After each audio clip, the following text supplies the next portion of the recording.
What you're about to hear is the story your news channel buried. 10 million people. That's not a statistic. That's the population of Michigan who crossed into America illegally in just 4 years.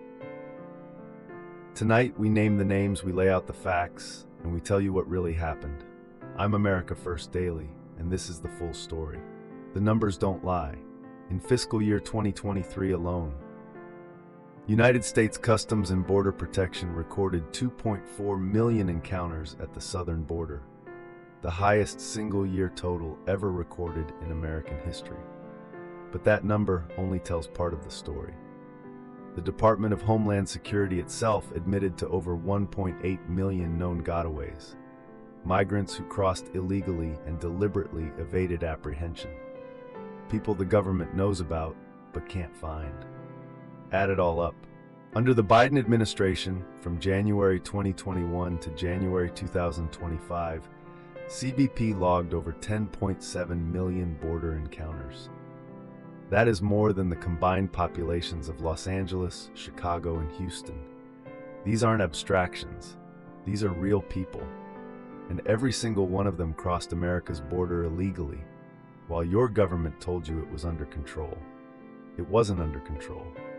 It was the largest border failure in American history, and the evidence shows it was deliberate. Here's what happened on day one, January 20th, 2021.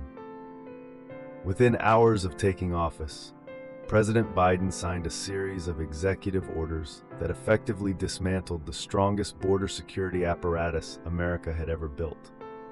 The Migrant Protection Protocols, known as Remain in Mexico, which required asylum seekers to wait in Mexico while their cases were processed in immigration court, were terminated. Construction on 450 miles of border wall, funded by Congress, was immediately halted.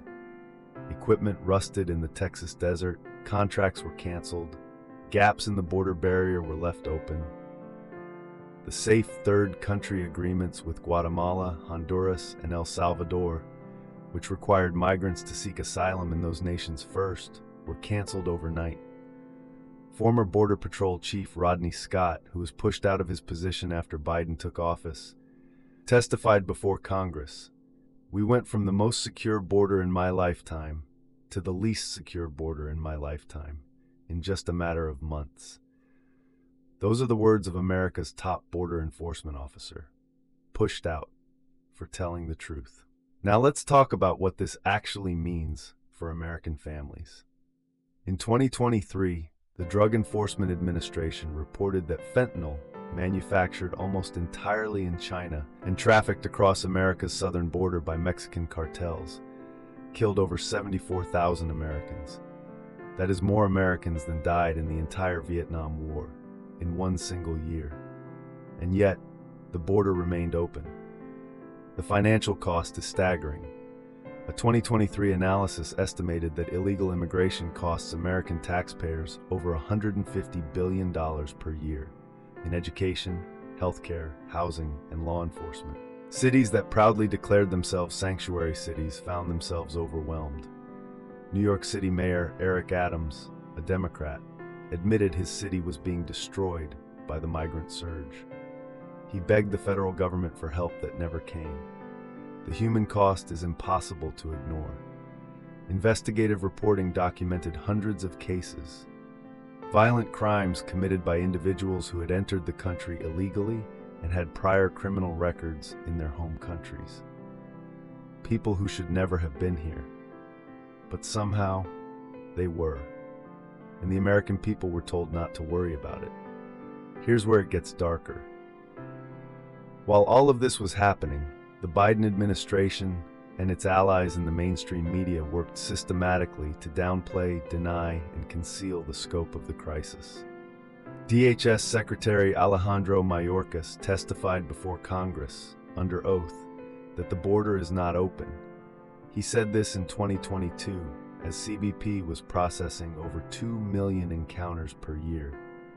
The House of Representatives ultimately voted to impeach Mayorkas, only the second cabinet official in American history to be impeached, for what the articles of impeachment called willful and systemic refusal to comply with the law. The media's role in this cover-up was equally damning.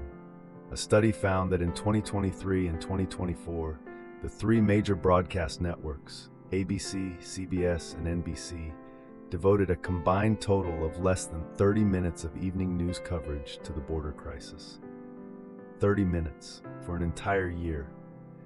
They didn't just fail to cover it, they actively attacked anyone who tried to bring attention to it, labeling border security advocates as racist, xenophobic, and anti-immigrant. These are the people who were supposed to hold power accountable. They didn't. They covered it up. But here's the part they never told you. America did not sit quietly. Texas Governor Greg Abbott launched Operation Lone Star, a state-funded border security initiative that deployed over 10,000 Texas National Guard troops and state troopers to the southern border. Abbott bussed over 100,000 migrants to Democrat-run sanctuary cities, not to punish anyone, but to force Washington to confront the real-world consequences of its own open border policies. Florida Governor Ron DeSantis passed the strongest state-level immigration enforcement law in the country. Other red states followed. And in November 2024, the American people made their voices heard. Donald Trump won the presidential election by the widest electoral college margin of his career. Exit polls showed immigration was the #1 issue for voters. The American people, despite 4 years of media gaslighting, knew exactly what was happening at their southern border, and they voted accordingly. On his first day back in office, President Trump declared a national emergency at the border. He reinstated Remain in Mexico. He restarted wall construction. The executive orders of January 2021 were reversed, and the most secure border in a generation was restored. America fights back, always. This is what happens when the American people are informed. When we know the names, when we see the numbers, when we refuse to be told what to think by people who have a direct interest in keeping us in the dark. This is why America First Daily exists, to give you the full story, the real facts, the names and the numbers, without apology, without filter, and without the spin. If this video told you something that your mainstream news source didn't, hit that subscribe button right now. Ring the notification bell. Share this video with someone who needs to hear the truth, because the truth doesn't spread itself. That's our job and yours. God bless you, and God bless America.